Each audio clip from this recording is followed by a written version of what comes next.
tranombokim-pirenena malagasy eo Anosy. Eo no iaingany diabe antsika dia iazo iodina indray mandeha ny lakanosy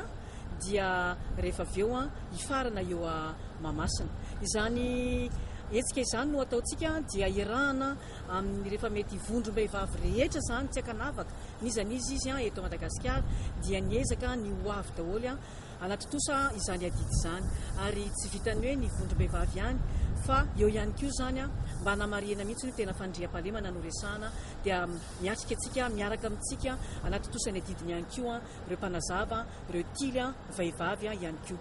ny andao atao hoe ny fandaminana ny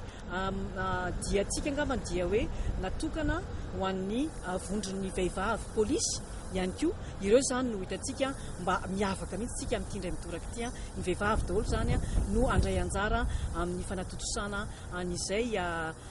etsika izay